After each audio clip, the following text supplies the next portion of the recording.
Hello everyone, and welcome back to Mysterious Murmurs. I know many of you use these videos to fall asleep, so before you drift off, I'd love it if you could leave a comment letting me know where you're listening from around the world. Also, don't forget to like and subscribe if you're enjoying this video. Story 1, The Last Guest. The rain fell in relentless sheets as Emily maneuvered her car through the narrow, winding road.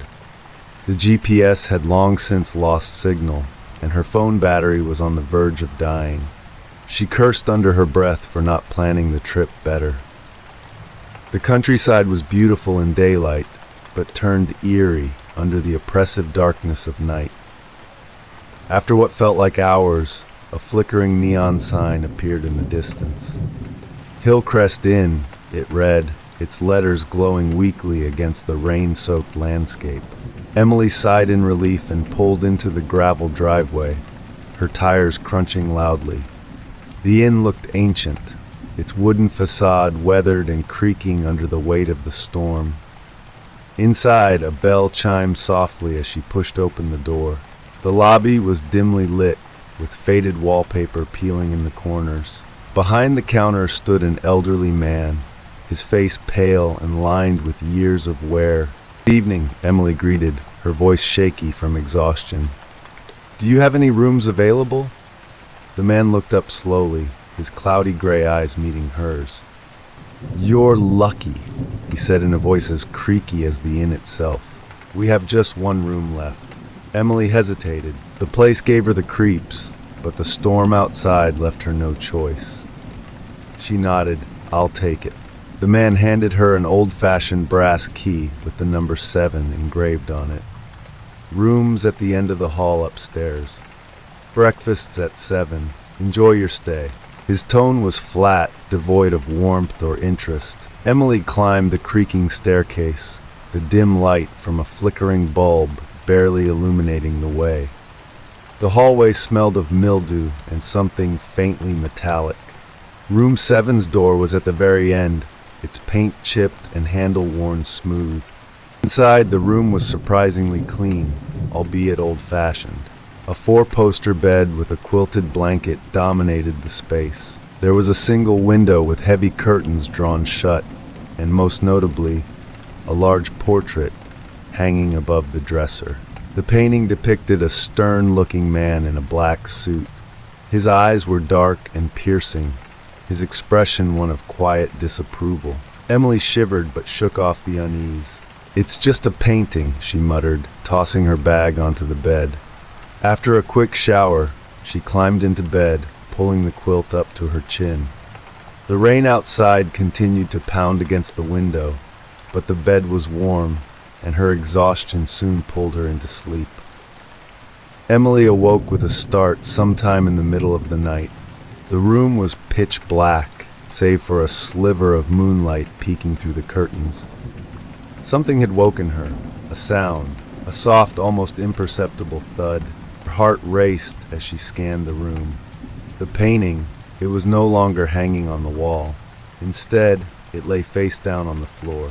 She frowned. "Maybe the nail came loose," she reasoned, though her voice sounded unconvincing even to herself. She got out of bed and approached the fallen portrait. As she bent down to pick it up, her breath caught in her throat. The man's eyes in the painting were no longer staring forward. They were looking directly at her. Emily stumbled backward, dropping the frame with a loud clatter. The sound echoed unnaturally in the still room. Her pulse thundered in her ears as she scrambled to turn on the bedside lamp. When the light flickered to life, the painting was back on the wall, perfectly centered, as if it had never moved. She stared at it, her mind racing. "I must be dreaming," she whispered. "This is all just a bad dream." It didn't feel like a dream. Unable to shake the feeling of being watched, Emily grabbed her phone to call someone, anyone, but the screen was dead. Her charger was in the car, and there was no way she was venturing outside in the storm. She decided to head to the lobby and ask the old man for assistance. Wrapping herself in her coat, she stepped into the hallway. The air felt colder here, and the silence was oppressive. The stairs creaked under her weight as she descended. The lobby was empty, the front desk unmanned. "Hello," she called out, her voice trembling. No response. Her eyes landed on a guestbook lying open on the counter. Curious, she leaned over to inspect it. The last entry was dated decades ago, and it had her name on it. Her blood ran cold. She stared at the page, her mind refusing to process what she was seeing. How was this possible? She had never been here before. Faint whisper broke the silence. It was coming from the direction of the sitting room, adjacent to the lobby. Against her better judgment, Emily followed the sound. The sitting room was empty, save for an old rocking chair that swayed gently back and forth. The air was thick with the scent of decaying wood and something acrid. "Who's there?" she demanded, her voice barely above a whisper. The rocking chair stopped abruptly. Emily turned to leave, but the door slammed shut on its own. Panic surged through her as she yanked at the handle, but it wouldn't budge. The whispering grew louder, overlapping voices that seemed to come from all around her. She spun around, her back pressed against the door. The portrait from her room was now hanging above the fireplace, the man's eyes gleaming in the dim light. "You shouldn't have come here," a voice rasped, low and guttural. Emily screamed, her legs giving out as she crumpled to the floor. The voices swirled around her, growing louder and more chaotic until they suddenly stopped. The silence was deafening. When Emily dared to open her eyes, she was no longer in the sitting room. She was back in her bedroom, lying in bed. The rain had stopped, and sunlight streamed through the curtains. For a moment, she thought it had all been a nightmare. But then she noticed the painting. The man's stern expression was gone, replaced by a wide, menacing grin. Terrified, Emily packed her things and rushed downstairs, desperate to leave. The lobby was empty, and the front door wouldn't open, no matter how hard she pulled. Leaving so soon, she turned to see the old man standing behind the counter, his cloudy eyes watching her intently. "What is this place?" she demanded. "This," he said, gesturing to the inn, "is a resting place for those who've lost their way." "I'm not staying here," she snapped. The old man smiled, revealing teeth that were far too sharp. "Oh, but you already have." The guest book on the counter flipped open on its own, revealing page after page of names, all scratched out except for hers. Desperate, Emily ran back to her room, slamming the door shut behind her. She paced, trying to think of a way out. The sound of footsteps echoed in the hallway, growing closer. Her breath hitched as the doorknob began to turn. The door swung open, revealing the man from the painting. He stepped inside, his hollow eyes fixed on her. "You're the last guest," he said, his voice echoing unnaturally. Emily screamed as the room plunged into darkness. When the light returned, the room was empty. The painting was back on the wall, and Emily's name was scratched out in the guest book. A week later, a traveler stopped at Hillcrest Inn, seeking refuge from a storm. The old man greeted them with a smile and handed over the brass key to room 7. Story 2, the locked ward. James adjusted his security badge and pulled his jacket tighter against the chill of the night. The old asylum loomed ahead of him, its jagged silhouette outlined by the pale moonlight. It was his first night on the job, and though the pay was decent, he couldn't shake the feeling that he should have turned down the offer. The Hollow Pines Asylum had been shut down decades ago, following a series of scandals involving mistreatment of patients and mysterious disappearances. The building had remained abandoned until the state decided to repurpose it into a historical site. For now, it was empty, save for the occasional work crew during the day, and James, whose job it was to ensure no one trespassed at night. As he stepped inside, the cold air wrapped around him like a damp shroud. The asylum smelled of mildew and something faintly metallic. His footsteps echoed unnervingly in the vast, empty halls. "Just a building," James muttered to himself, his voice barely above a whisper. Nothing to be scared of. He checked his schedule for the night. Patrol the halls, ensure the doors were locked, and above all else, avoid Ward 13. The warning had been brief and vague. His supervisor, a grizzled man named Hank, had mentioned it casually during the orientation. "Ward 13 is locked for a reason," Hank had said, his tone leaving no room for questions. "Don't open it, don't even go near it."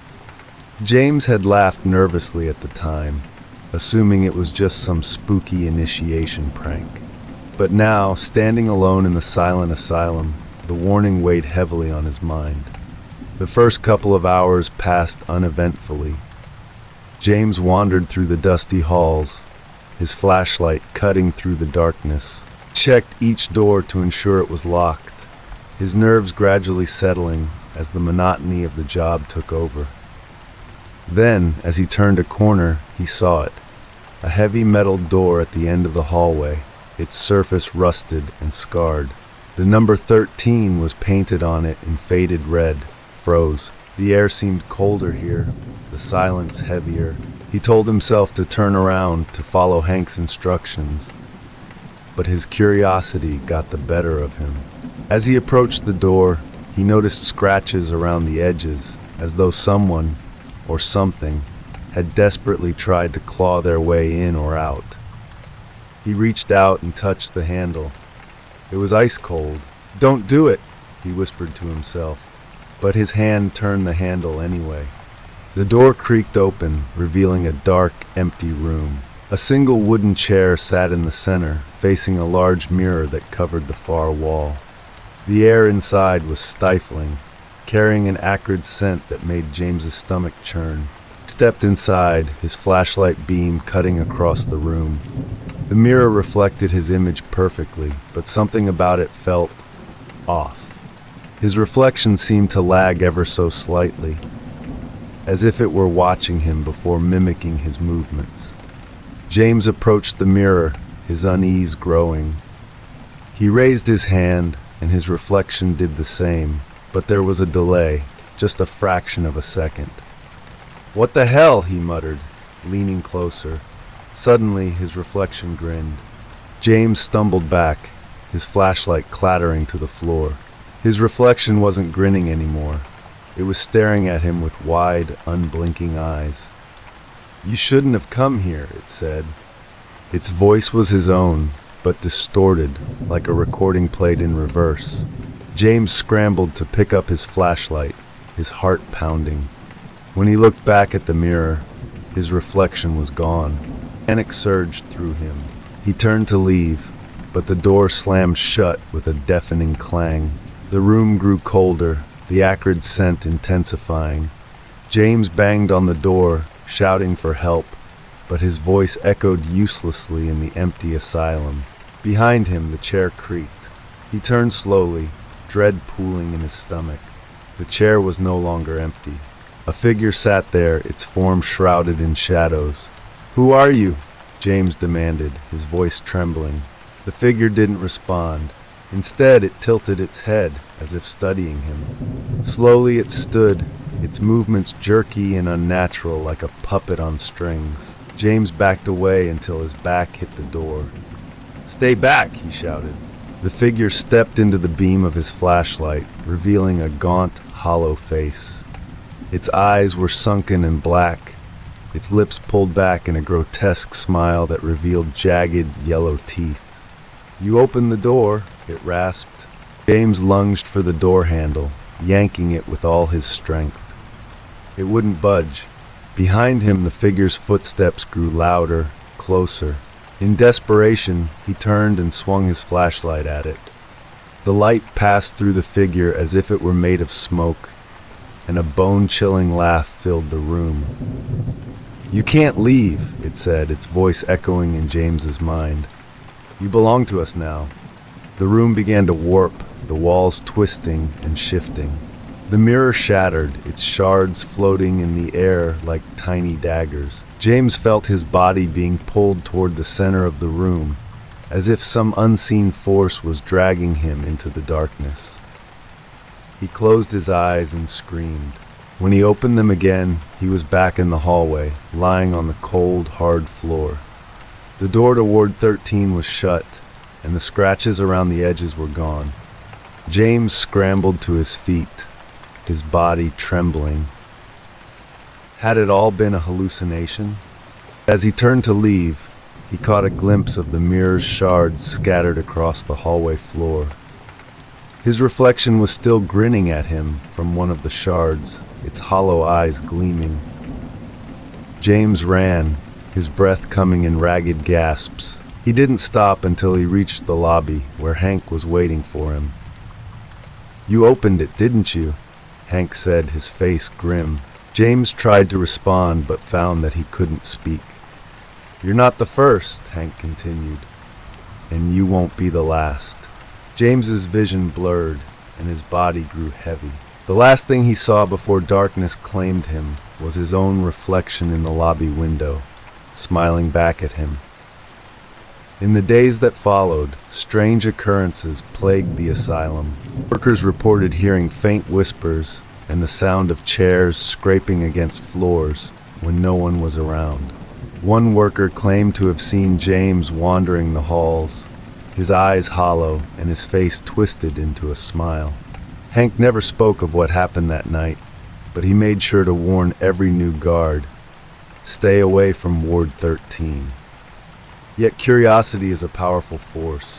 One stormy evening, another guard began his first shift, his flashlight trembling in his hand. As he passed by the end of the hallway, the faint sound of laughter echoed from behind a rusted metal door. The door marked 13. Story 3, The Forgotten Ritual. The dense woods surrounding the small town of Fair Hollow were known for their beauty during the day, but whispered to hold darker secrets at night. Stories of disappearances, strange sightings, and ghostly figures had turned the forest into a place of fear. Few dared to venture into its heart, especially after sunset. Lila had heard all the tales growing up. Her grandmother, a deeply superstitious woman, would often tell her about the ritual tree, an ancient oak hidden deep in the forest. It was said that centuries ago, a cult had performed unspeakable ceremonies there, invoking something they couldn't control. "They sealed it away," her grandmother would say, her voice trembling, "but only barely. It still hungers." Now, as an adult, Lila dismissed these stories as exaggerated folklore. She had studied biology and forestry in college and returned to Fair Hollow with the intention of mapping the forest's ecosystem for a research project. To her, the woods weren't haunted, they were misunderstood. The project had started smoothly. Lila spent her mornings trekking through the forest, cataloging flora and fauna, and her evenings compiling data.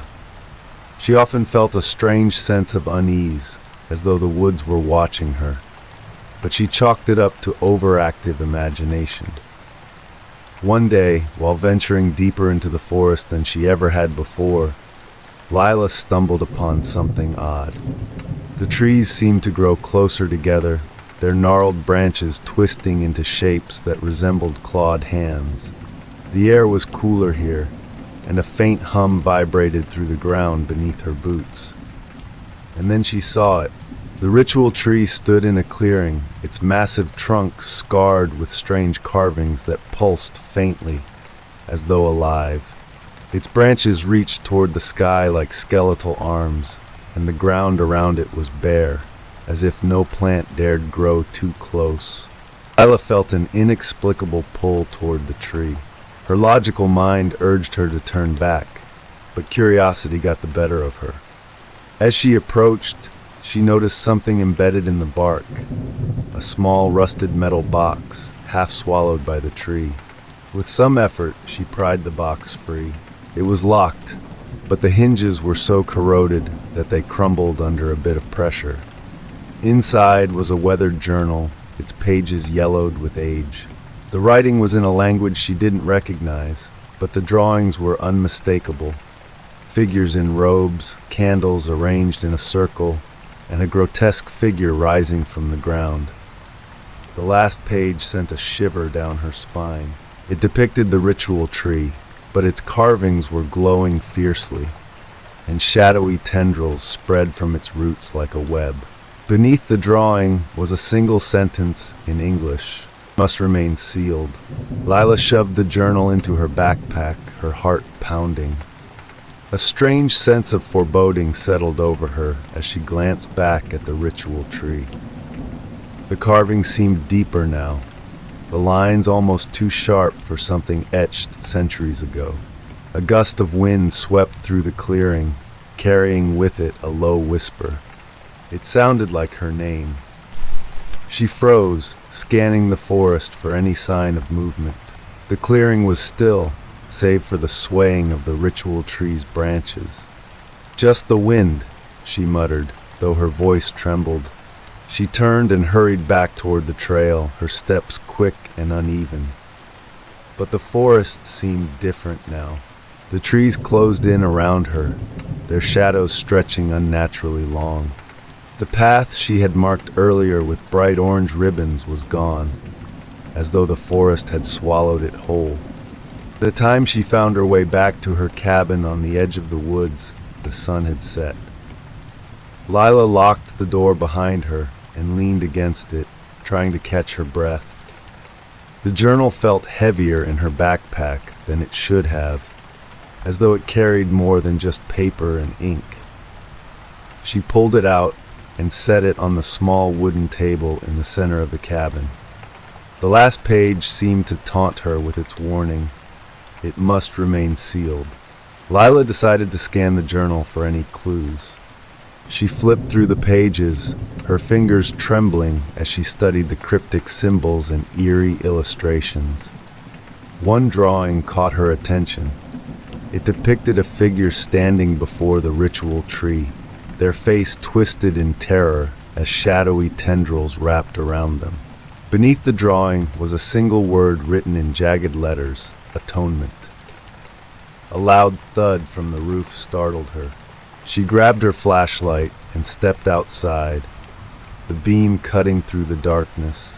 Woods were silent, but the oppressive feeling of being watched hadn't left her.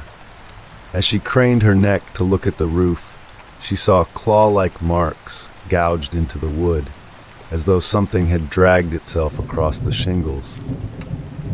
That night, Lila couldn't sleep.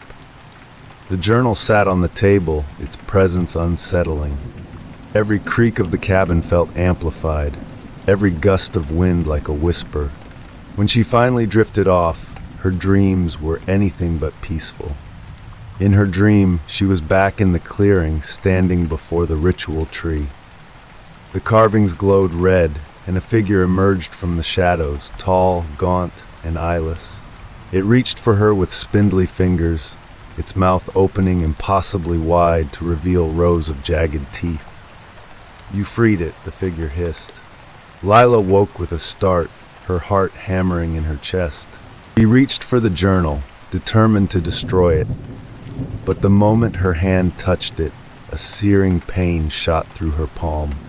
She gasped and yanked her hand back, only to see a faint symbol burned into her skin, one of the carvings from the tree.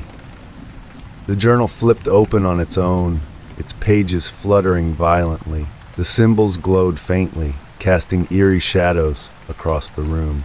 The next morning, Lila decided she needed answers. She visited the town's historical society, hoping to find records about the ritual tree and the cult her grandmother had mentioned. The librarian, an elderly woman named Agnes, seemed reluctant to talk. When Lila mentioned the ritual tree, Agnes's face turned pale. "You shouldn't have gone there," Agnes whispered, her voice barely audible. "That place is cursed.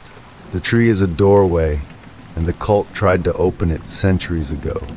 They thought they could control what came through, but they were wrong." "Did they summon?" Lila asked, her voice shaky. Agnes hesitated, then leaned in closer. They didn't summon something. They summoned someone, a being older than time itself. It thrives on fear, despair, and sacrifice. The cult managed to seal it, but the seal was imperfect.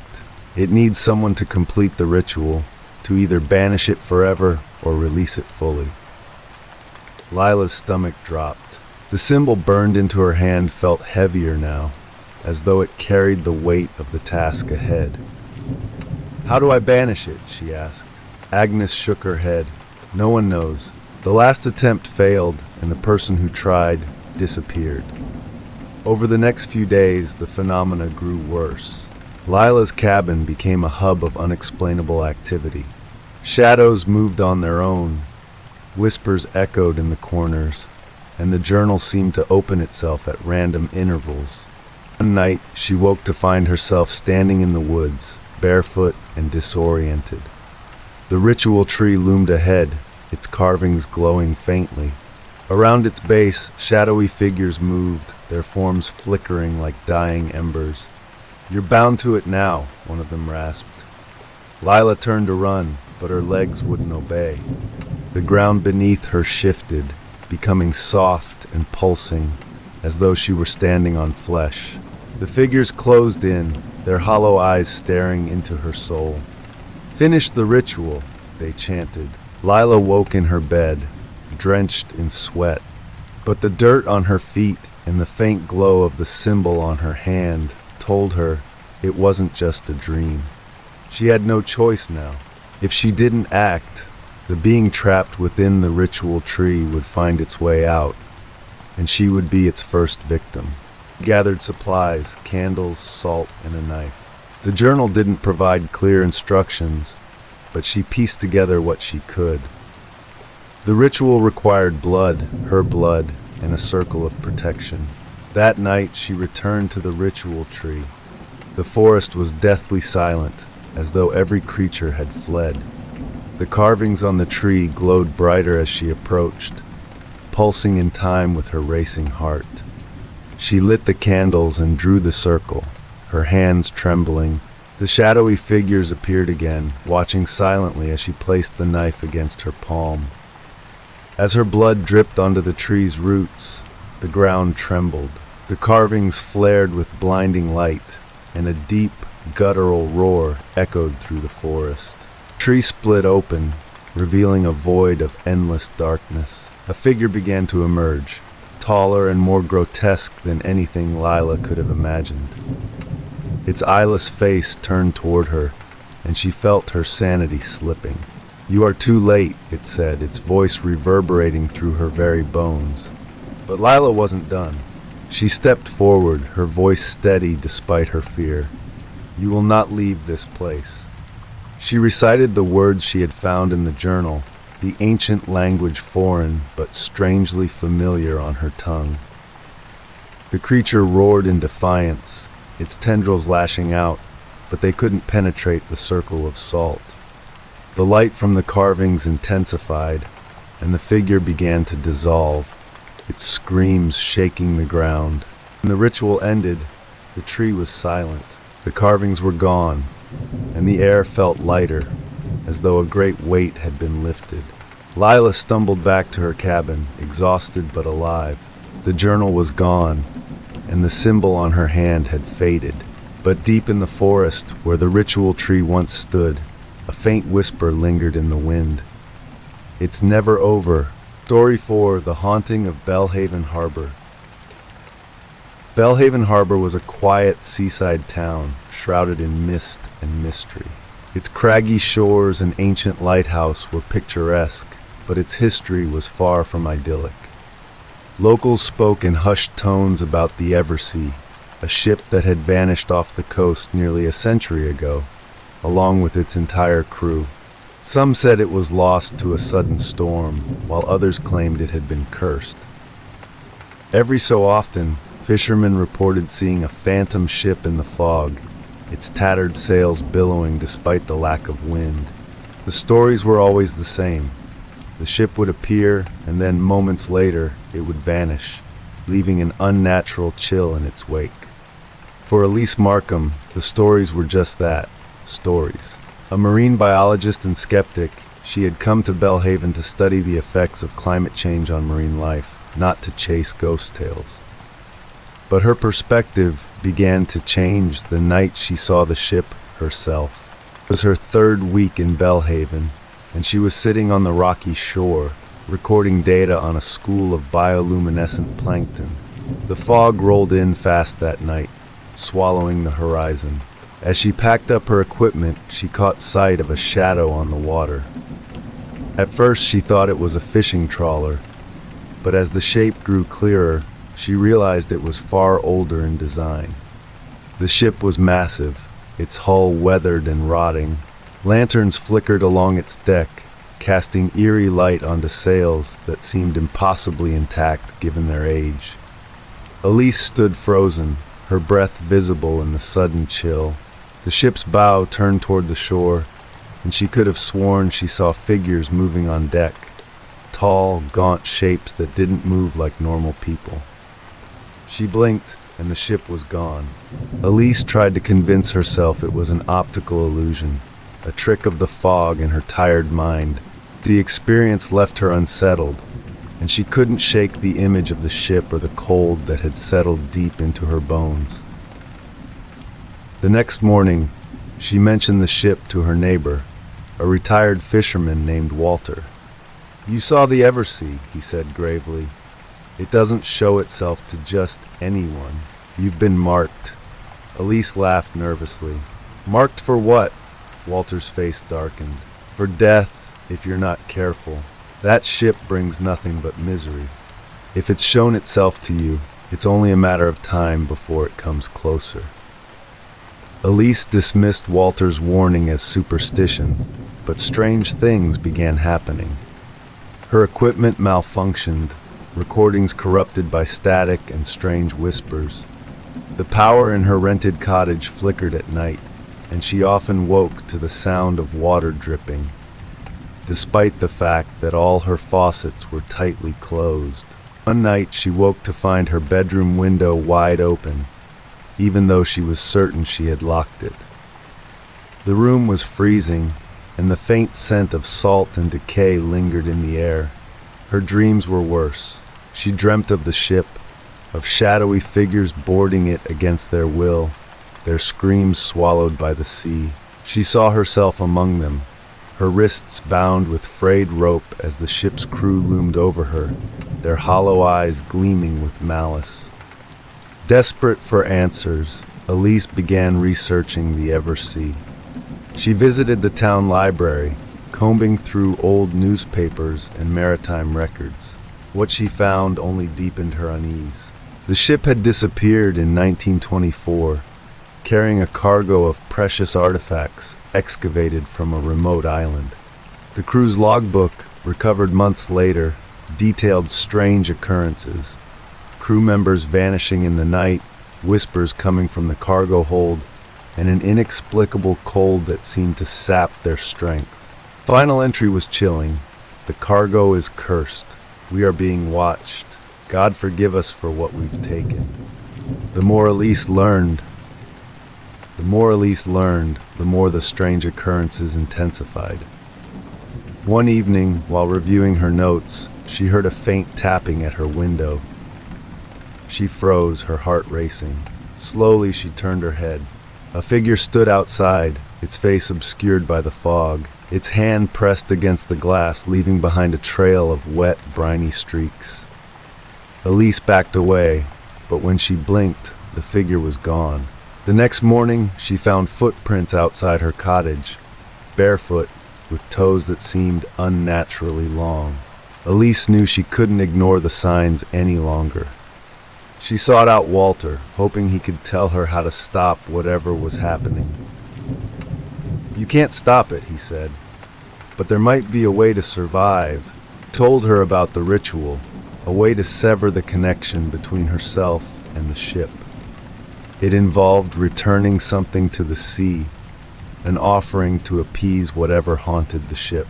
"But be warned," Walter said, "the sea doesn't take kindly to thieves. If your heart isn't pure, it'll take more than what you offer." That night, Elise gathered what she could. An old pocket watch her grandfather had given her, a locket containing a picture of her late mother, and a small wooden carving she'd found washed up on the shore as a child. These were the things she cherished most, and she hoped they would be enough. She made her way to the shore, the fog thicker than ever. The air was heavy with the smell of salt and decay. As she approached the water, she saw it again, the Eversea, its ghostly form looming in the distance. Shadowy figures on deck watched her silently as she waded into the icy water. Her breath came in ragged gasps as she whispered a prayer and cast her offerings into the waves. For a moment, nothing happened. Then the water began to churn violently, and a low, guttural roar echoed from the depths. The ship drew closer, and Elise saw the figures more clearly now. Their faces were hollow and skeletal, their eyes pits of darkness. They reached for her with long, bony fingers, their mouths opening in silent screams. Elise turned to run, but the water held her in place. It rose around her, pulling her toward the ship. She screamed as the figures closed in, their cold hands gripping her arms. "I've given you what you want," she cried. "Take it and leave me alone." The ship's captain appeared then, his presence towering and oppressive. His face was hidden beneath a tattered hood, but his voice was a deep rumble. Captain roared and the figures lunged at her, but this time Elise fought back. She tore at the mark on her arm, blood spilling into the water. The pain was excruciating, but she didn't stop. The sea began to glow, a blinding light erupting from the waves. The ship and its crew screamed as the light consumed them, their forms dissolving into the mist. When the light faded, the water was calm. The ship was gone. Elise stumbled back to shore, collapsing onto the sand. The mark on her arm was gone, but she felt its weight in her soul. Belhaven Harbor returned to its quiet, misty self. But Elise knew the curse wasn't truly gone. The sea was patient, and its secrets were endless. Somewhere, in the depths of the ocean, the Eversea waited for its next victim. "Taken more than you can repay," he said. "Now you must join us." Elise's mind raced. She remembered the logbook's warning. The crew had been punished for taking cursed cargo. Desperate, she shouted, "I didn't take anything. I'm not one of you." The captain paused, his head tilting slightly as though considering her words. "You bear the mark," he said, pointing to her arm. Elise looked down and gasped. A black symbol, intricate and otherworldly, had appeared on her forearm. "The mark chooses its bearer," the captain said. "You are bound to the ship now, as we are." Elise closed her eyes, fighting the despair that threatened to consume her. Then she remembered Walter's warning. The sea doesn't take kindly to thieves. She took a deep breath and shouted, "If the mark chooses, then I choose to fight." Story 5, The Portrait's Curse. The Montague estate was a sprawling Gothic mansion nestled deep in the countryside, a monument to old money and older secrets. The house had been abandoned for decades, its windows like dark, empty eyes. Stories about the estate were plentiful. Whispers of mysterious disappearances, curses, and a particular painting that no one dared touch. For Laura Winters, a struggling art restorationist, the job was an unexpected windfall. She had been hired by a wealthy patron to restore the infamous painting, The Lady in Crimson. The portrait depicted a woman of haunting beauty, dressed in a deep red gown that seemed almost alive, her expression a mix of sorrow and malice. Laura had read the rumors about the painting, that anyone who tried to move it, touch it, or even look at it too long would meet a grisly end. But she didn't believe in curses. She believed in brush strokes, varnish, and the tangible reality of art. She arrived at the estate on a foggy autumn morning, her tools in tow. The air was heavy with the scent of damp earth and decay. and the house loomed above her like a tombstone. The interior of the mansion was worse than she expected. Dust coated every surface, and cobwebs hung like curtains. The silence was oppressive, broken only by the creak of her footsteps on the wooden floors. She found the painting in the grand parlor, covered by a heavy black cloth. As she approached, a chill ran down her spine, and the air seemed to grow colder. Pulling back the cloth, she gasped. The rumors hadn't done the portrait justice. The woman in the painting seemed almost real, her eyes following Laura as she moved. The crimson gown shimmered unnaturally, as though it had been painted with blood. Laura shook off her unease. She set up her tools and got to work, carefully cleaning the surface. But as she worked, strange things began to happen. First incident was small. As she scraped away a layer of grime, she thought she heard a faint whisper, like the rustling of fabric. She looked around, but the room was empty. Then, as she applied a solvent to a particularly stubborn stain, the lights flickered. She muttered a curse, assuming it was just old wiring. By the time the sun began to set, she had uncovered more of the painting. The details were exquisite, almost unnaturally so. The crimson gown seemed to ripple under her gaze, and the woman's eyes bore into her soul. As Laura packed up for the day, she noticed something strange. The tools she had left on the table were no longer where she had placed them. Brushes were scattered, and the cloth she used to clean the painting was hanging from the back of a chair, as though someone had draped it there. That night, she stayed in one of the mansion's guest rooms. Sleep did not come easily. The wind howled outside, and the old house groaned with the shifting of its timbers. In the early hours of the morning, Laura woke to a soft sound, a rhythmic tapping like fingernails on glass. She sat up, her heart pounding, and saw that the door to her room was ajar. The tapping grew louder. She crept to the doorway, peering into the dark hallway. At the end of the hall, she saw a figure, a woman in a crimson gown. Laura blinked, and the figure was gone. The next day, Laura convinced herself it had been a dream, a trick of her overtired mind. She returned to the painting, determined to finish the job quickly and leave. But as she worked, the whispers grew louder, the room grew colder, and she felt the unmistakable sensation of being watched. When she looked up, the woman's expression in the painting had changed. Sorrow was gone, replaced by a faint, cruel smile. Laura's unease deepened when she discovered something written on the back of the canvas. Hidden beneath layers of dust and grime was an inscription in Latin, Ego te custodium, si liberaveris veniam. She didn't know Latin, but the words sent a chill through her. She decided to consult her friend Alan, a historian with a penchant for ancient languages. Alan translated the inscription over the phone. "I watch you. If you free me, I will come." He laughed nervously. "That's unsettling. You should probably leave that thing alone." That evening, Laura returned to the painting to finish her work. She couldn't shake the feeling that the woman in the portrait was watching her, judging her. As she applied the final coat of varnish, the whispers turned into voices. "Help me," they pleaded. Night fell, the mansion came alive. Footsteps echoed in the hallways, doors creaked open on their own, and the whispers followed her wherever she went. Desperate, Laura returned to the parlor. The painting was waiting for her, its surface glistening with fresh blood.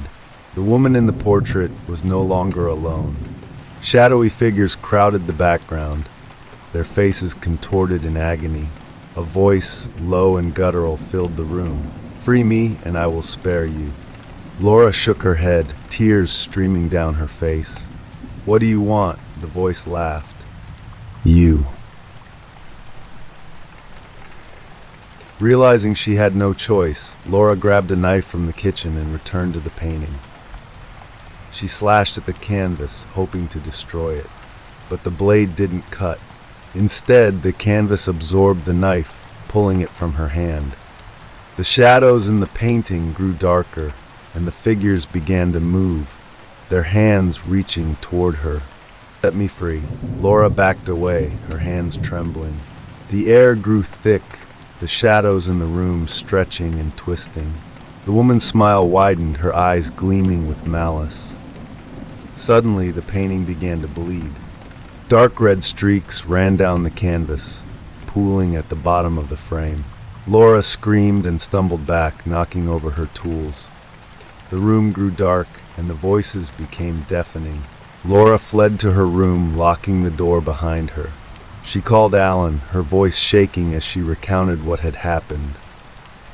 "Get out of there," he said urgently. "That painting is cursed. Destroy it if you can." But when Laura tried to leave the mansion, she found the front door locked.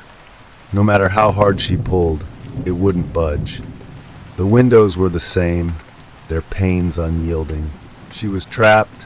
Laura screamed as the woman in the portrait stepped out of the frame. The last thing Laura saw was the woman's crimson gown, shimmering like liquid fire. The mansion fell silent once more, the painting restored to its original state. Weeks later, a new art restorationist arrived at the Montague estate, eager to make their mark. They pulled back the black cloth covering the painting and gasped. The woman in the portrait was now joined by a second figure, a terrified Laura, her face frozen in a silent scream. If you've enjoyed this journey into the unknown, don't forget to like the video and share your thoughts in the comments below. Have a tale of your own or a legend you'd like us to explore? Let us know. You might just hear it next. Be sure to subscribe and hit the bell icon so you never miss a story. Because here, the darkness is always waiting, just for you.